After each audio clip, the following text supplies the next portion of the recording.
tells the story of the world and of our lives. Sometimes that history goes bump in the night.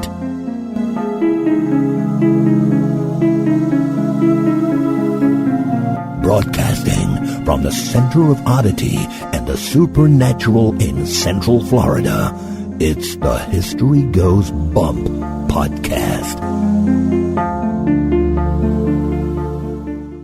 Hello, you spooktacular people. Welcome to this 60th episode of the History Goes Bump podcast. Ghost Tours for the Theater of the Mind. I am your host, Diane. And this is Denise. And today, we're finally home from our Boston trip, but we're still going to be staying in the Boston area when it comes to our podcast. Today, we're doing Danvers State Hospital, which is in Danvers, Massachusetts. Unfortunately, we had big plans to go visit the site, but our schedule was so packed that we were not able to do that. Right, Denise?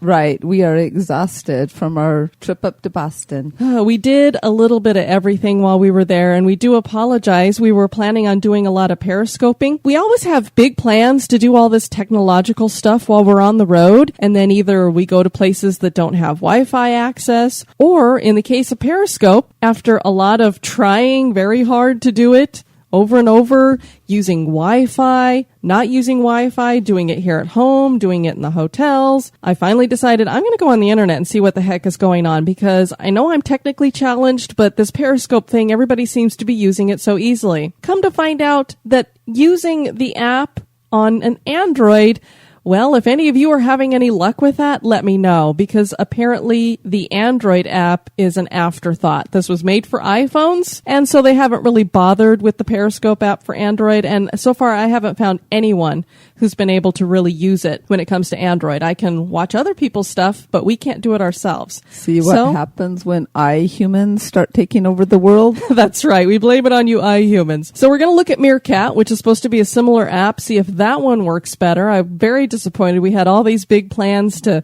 do all this live recording and everything, but we did get the video that we took while we were on the Plymouth ghost tour, where we actually had something happen, which has never happened to us on a ghost tour, that we really had something documented. So I got that up on YouTube finally. So if you aren't on Facebook and haven't been able to find it, you can see it on our YouTube channel. The best way to do that is to go to our website, historyghostbump.com, and up in the top right-hand corner, there's a bunch of icons up there where you can find us on social media.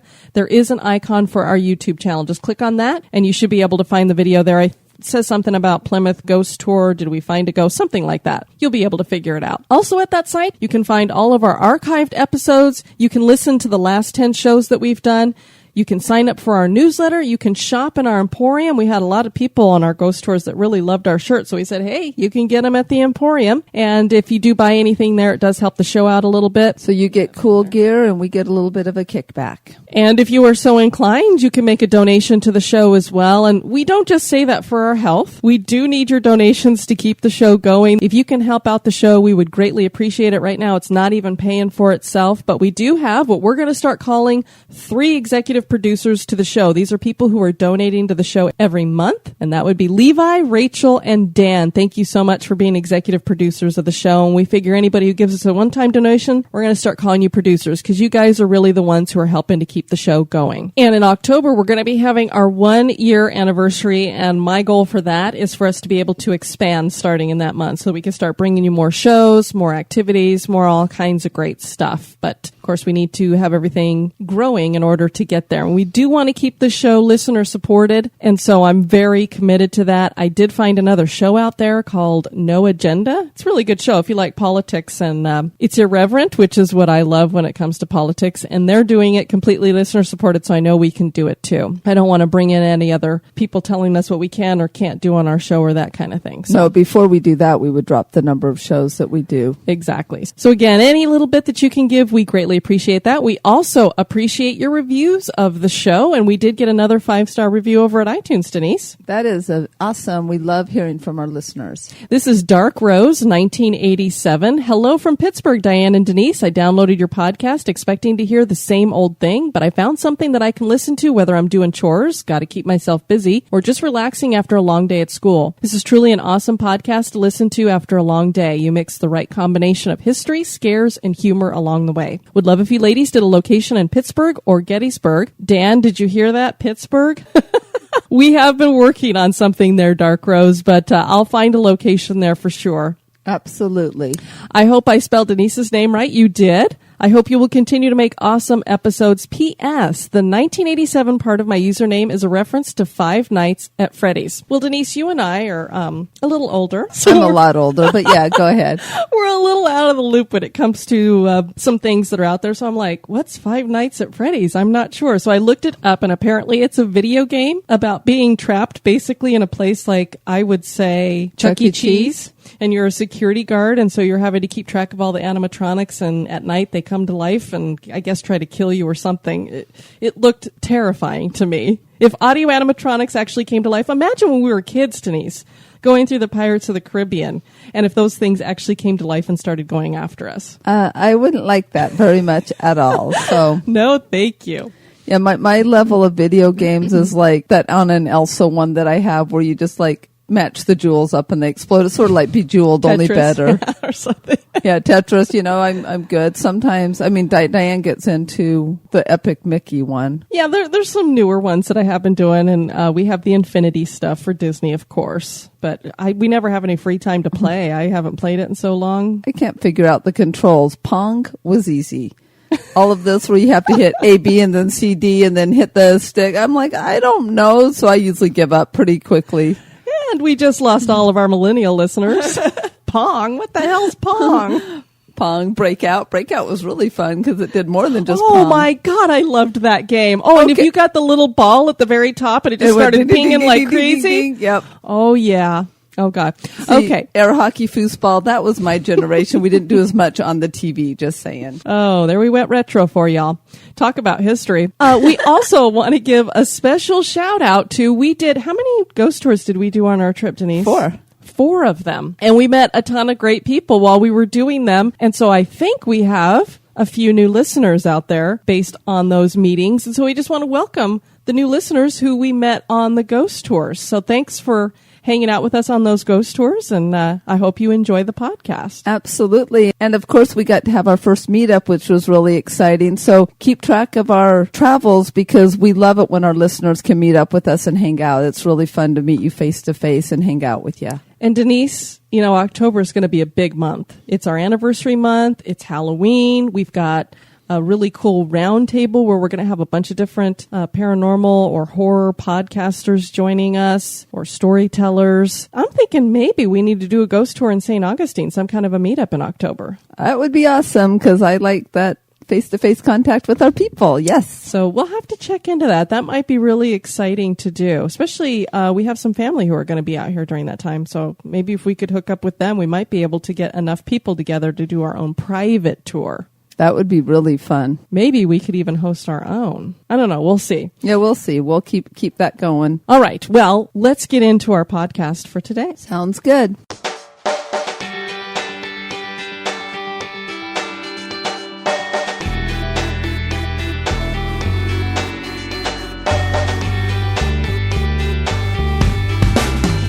If you would like to support the show, please visit our Patreon page at patreon.com/History Goes Bump. Or perhaps you just want to make a one-time donation. Click the donate button on our website at historygoesbump.com.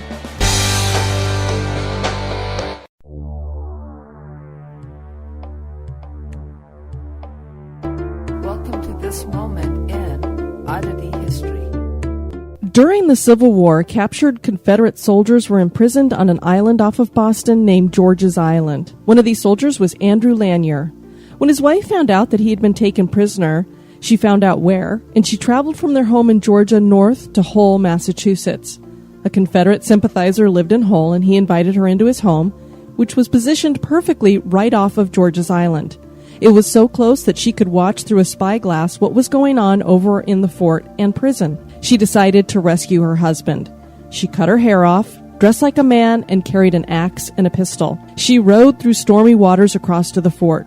She squeezed through the slits of the dungeon, and the captured Confederate soldiers dug a tunnel using her axe. They were nearly finished when a guard heard the digging, and all the soldiers were pulled from the tunnel, except Mrs. Lanier, who remained hidden. She sprang from the tunnel and pulled her pistol. One of the guards knocked the pistol from her hand, and when it fell to the ground, it went off, sending a fatal bullet into her husband. Mrs. Lanier was sentenced to be hung. She asked that she be hung in female clothing, but none could be found. There were only black robes, and so she was dressed in a black robe. She was hung and buried on the island. From that time, soldiers would tell tales of seeing a mysterious dark shape on the island, and sometimes they even saw a young lady in black. With all our stories of ladies in white, we find a story about a lady in black a little odd, or at least unusual.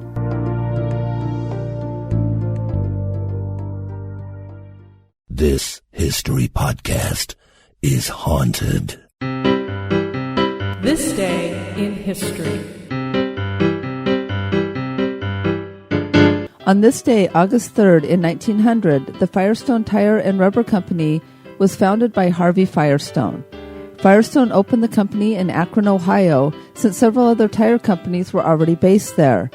The company started with 12 employees and initially supplied pneumatic tires to wagons and buggies. With the advent of the automobile, Firestone saw a new opportunity, and in 1906, Henry Ford gave Firestone a contract for the company to provide all the tires for his Model T. Firestone became the first tire company to start mass-producing tires. The company expanded into Canada in 1918, and by 1926 it had a rubber plantation in West Africa. During World War II, Firestone manufactured artillery shells, rubberized military products, and aluminum kegs. Firestone continued to make missiles for the military throughout the 50s and 60s. By the 80s, the company was faltering and going bankrupt. It was bought by Japan's Bridgestone in 1988, and the Firestone Company thrives today, having branched into many divisions in areas including building products and car care. But it all started with one man and 12 employees.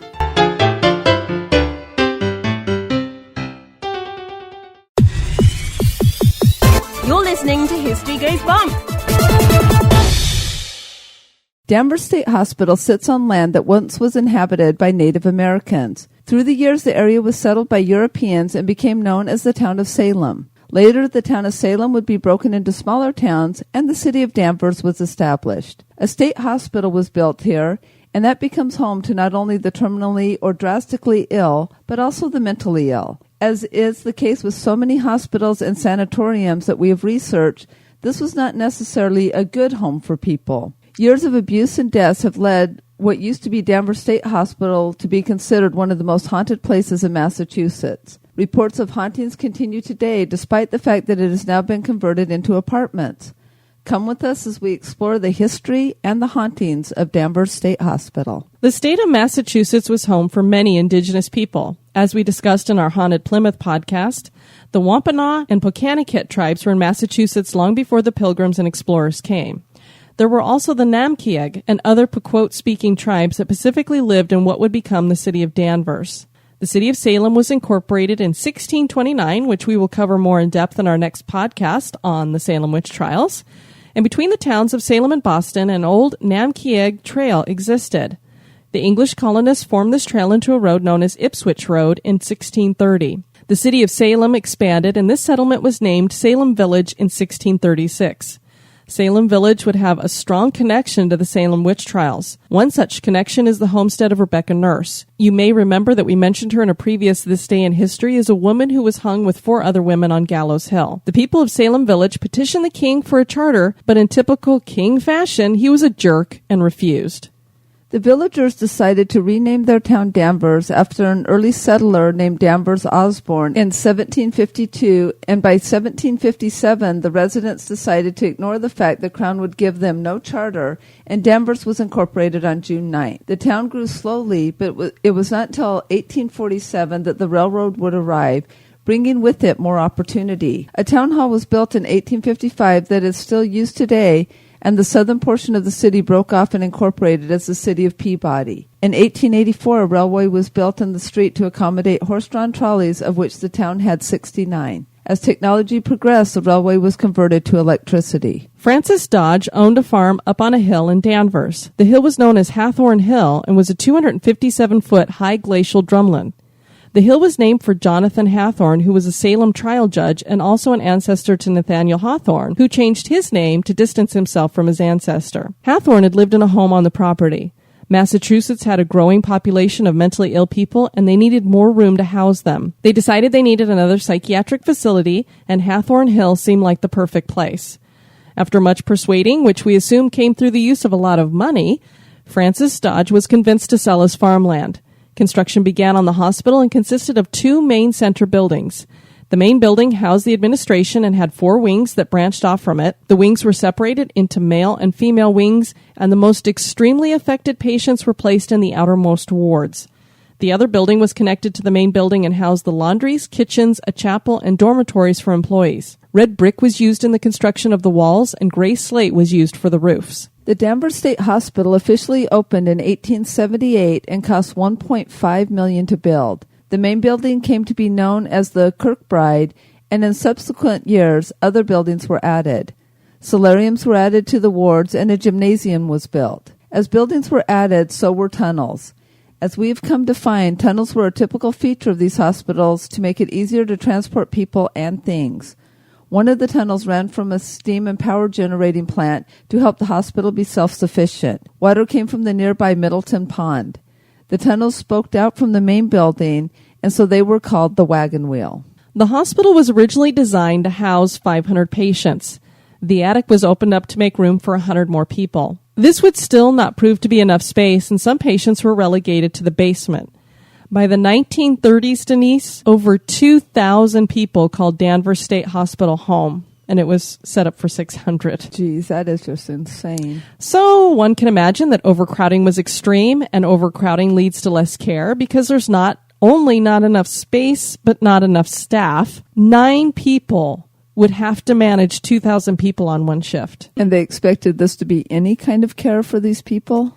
Yeah, I mean, I can't even imagine. And those 9 people, that's not fair to them either. Oh, no, because what's 9 divided by 2,000? I'm not good at math, but that's a lot of people. And these are mentally ill people, which that need extra one-on-one. Yeah. When the hospital was first opened, mechanical restraints were used on patients. Dr. Charles Page became superintendent in the 1890s, and he decided that the restraints were inhumane, and he banned them being used. But don't let that act fool you into thinking that this hospital for the mentally ill would be better than the others. The same practices we consider barbaric today that were used at other insane asylums were used at Danvers State. These included straitjackets, hot and ice cold baths, shock therapy, and, of course, lobotomies. Later, drugs were used to keep the patients in almost catatonic states. And, I mean, when you've got so few people supervising, one can imagine you'd rather have them in catatonic states. By the 1960s, deinstitutionalization was spreading, and Danvers State was under scrutiny for some of its practices. Portions of the hospital were shut down. Massive budget cuts started as well, and the patient population decreased drastically. By 1985, most of the hospital was closed or abandoned. In 1989, the Kirkbride Administration Building was closed, and the remaining patients were moved to the medical building across the campus. In 1992, the entire campus closed for good. The property underwent renovations in 2007 to turn it into apartments, but a fire broke out and damaged much of the construction. The Kirkbride was demolished after that. The outer shell is all that is left, along with the cemetery and tunnels. As of June 2014, it has been in the hands of another company, and apartments are continuing to be built. And Denise, this is one of the reasons why we wanted to make a stop here, because in all of the research that I was doing, I couldn't get any clear answers. For a while, I wasn't sure had it been demolished or was it just renovated into these apartments/condos. Couldn't find answers to that. Then I find that this fire had broken out and that they had demolished a lot of stuff, but that there are parts of the Kirkbride that are still there. So it would seem that the outer shell of the Kirkbride, which would be the main tower, is still there, but the rest of it is gone. And a lot of people were upset about this because they said it could have been saved. They've had other institutions like this that were saved. And so I'm not exactly sure what all it looks like. I believe probably most of it is new building. I don't know if they're still continuing construction or if the entire property has now been developed. It traded hands after that fire. I think whoever was working on it, they had the fire and they said, forget it. How did the fire get started? Well, we don't know. Was it paranormal activity? Was it people who broke in and started it? Was it an accident from some construction equipment or wiring or something? Who knows? Because the cameras that they had there that was watching the property at 2:03 a.m. abruptly went blank. They're not sure if it was caused by the fire, something else.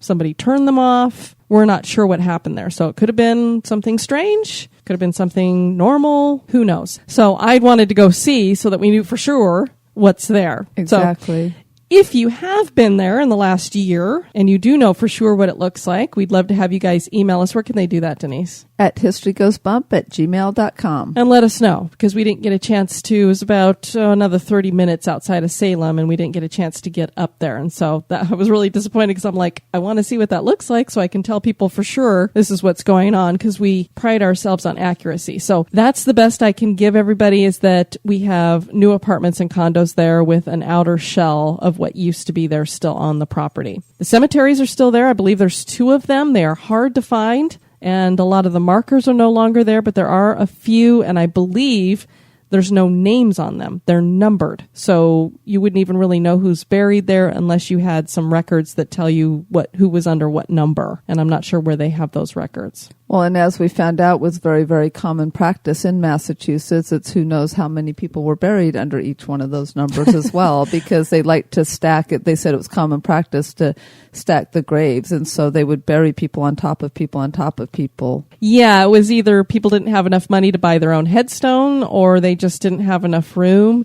We visited a ton of cemeteries. I don't know, what would you say, at least 10? I would say, while yes. We were there. Very cool. I've never seen the kinds of tombstones we did there. We did make some videos of those as well, and those are up on Facebook. That was true. On one of the, I believe it was the Boston Ghost Tour, he told us in one of them that we were in, there was about 2,000 headstones, but he said there's probably 10,000 people buried there. Yeah, because that's what he said, that, you know, just because the name read that doesn't mean that person was probably there, but probably along with several other people. A few other friends hanging out as well. Let's have a party. Now, the other thing that makes Danvers State Hospital hard is that there's not a whole lot of records when it comes to hauntings. There's a lot of possibilities for what would cause hauntings, but there's not a lot of documentation. Part of the problem is because this was an abandoned area for several years, a couple of decades, people who would sneak in were sneaking in, which is otherwise known as trespassing. So they were either getting arrested, or you don't really want to advertise that you've trespassed somewhere. So there was probably over 100 paranormal investigation groups that tried to get into this location and were either unable or got caught. And one of them, group out of Rhode Island, did manage to get in there, but they're not sharing any evidence that they got, which tells me they probably got something, but they don't want to either get in trouble or I don't know.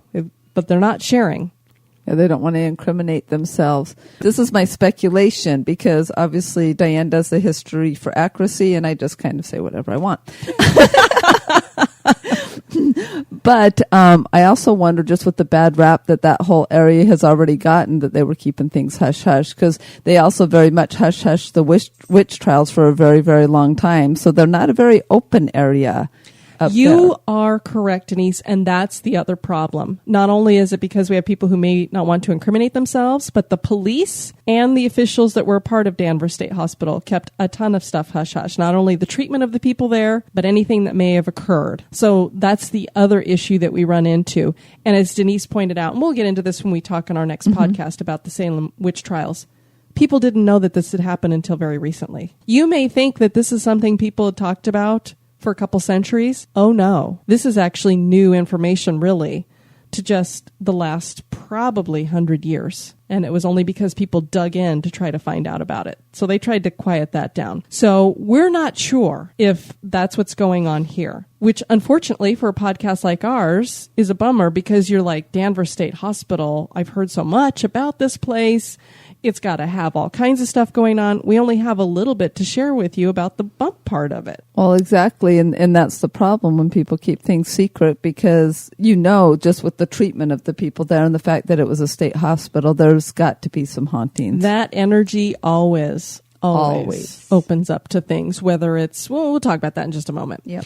This entire hospital found itself gaining several nicknames in the 115 years that it was open. Some referred to it as the Palace on the Hill, while others called it the Castle on the Hill. The name that interests us the most is the Haunted Castle. And there are many stories of hauntings at Danvers State Hospital, but people aren't sharing them. Dang it. These hauntings can not only be attributed to the harsh treatment that patients endured, but we also have the close proximity to the Salem witch trials. And if you will recall, we did say that the hill that it was built upon used to be the property of one of those trial judges. And there was some cursing going on, which we'll get into in the next podcast. Absolutely. Several patients were buried on the property. We do have those cemeteries that are there. And because we've had development going on, we don't know how many people have been removed. Bowled over. Who knows? And whenever we have graves that get disturbed, that usually leads to some kind of activity as well. Then you have the fact that this was an abandoned property for many years. So, you probably had some homeless people hanging out in there. You've got curious people who like to do urban exploring. I mean, that's what we call trespassing now, urban exploring.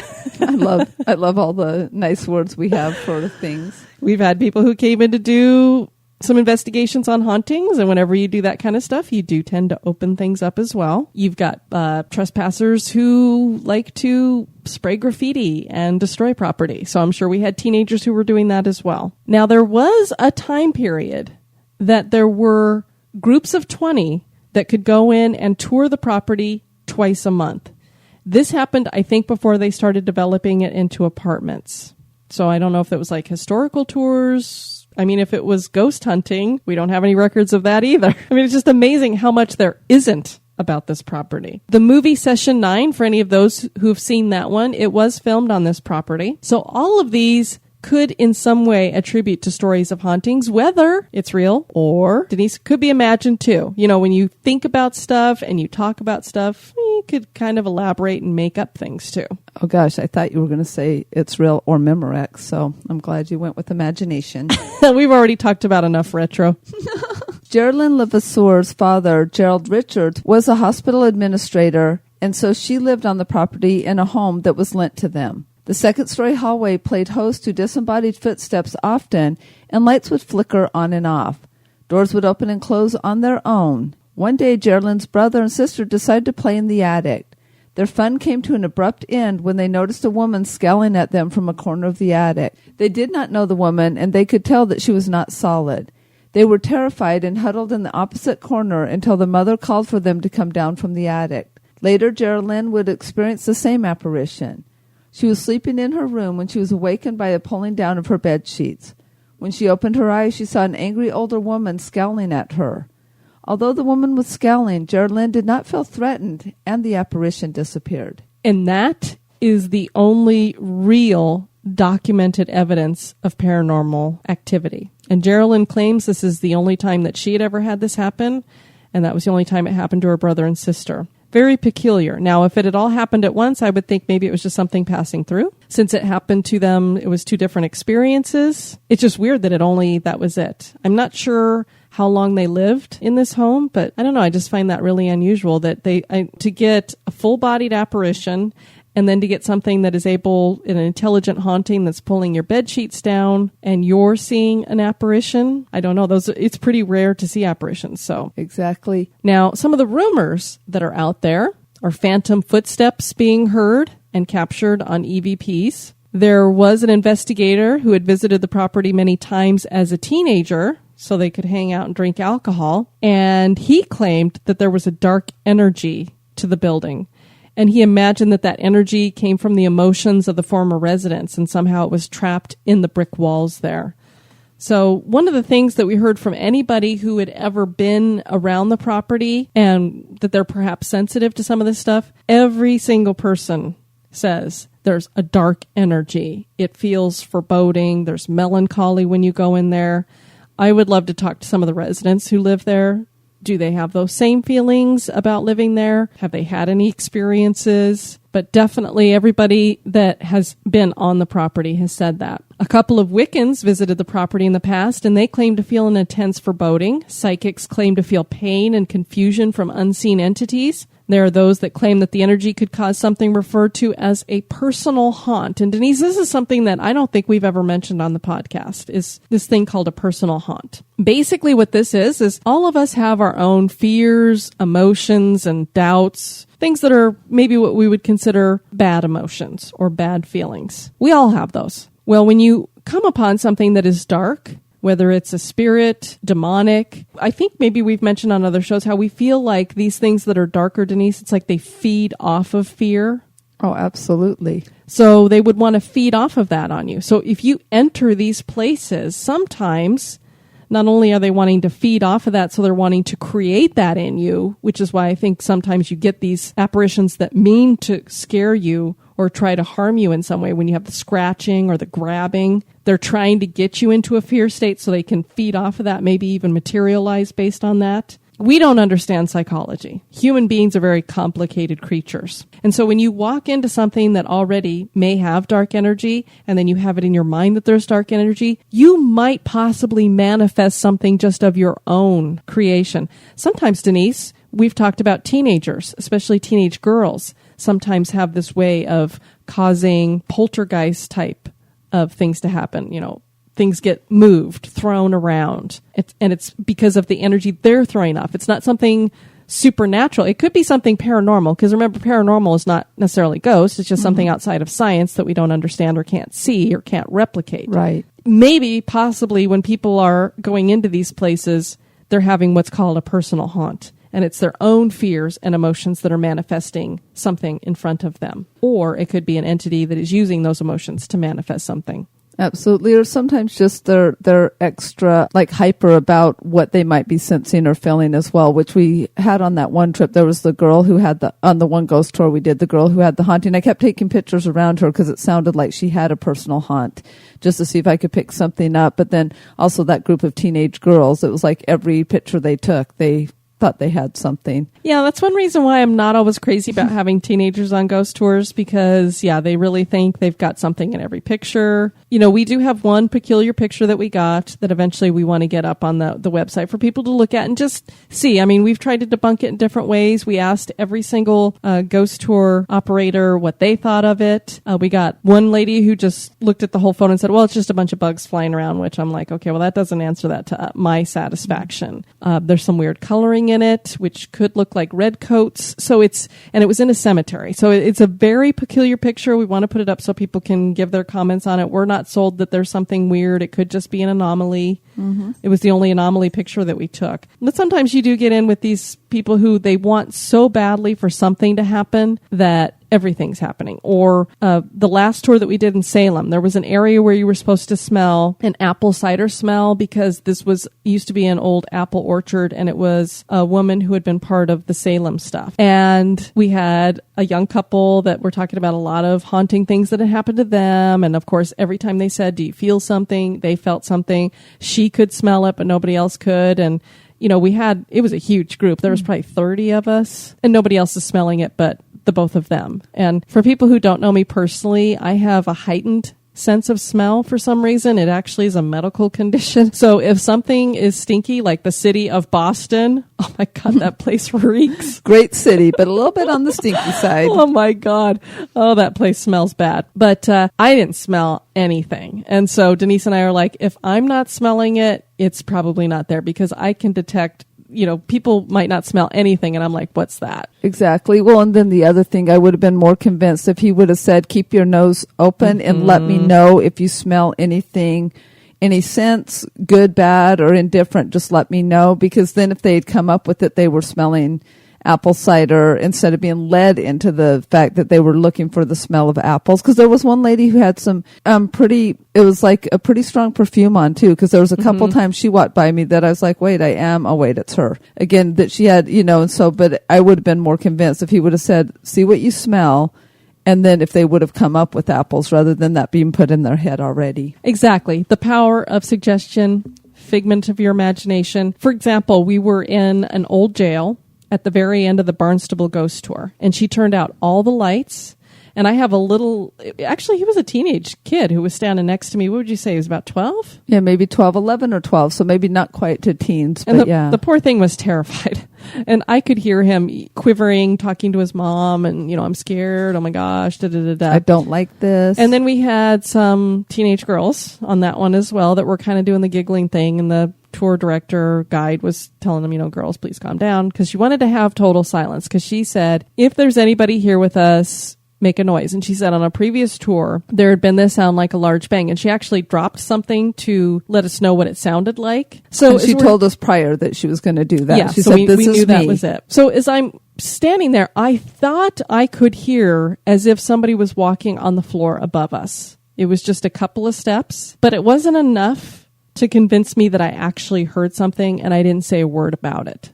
I told Denise later, I said, I thought I heard, it wasn't very loud. I thought I heard something, but I said, it's that power of suggestion, and it was, quiet in there. It was ripe for somebody to think something had happened. So I said, I'm not going to believe that one.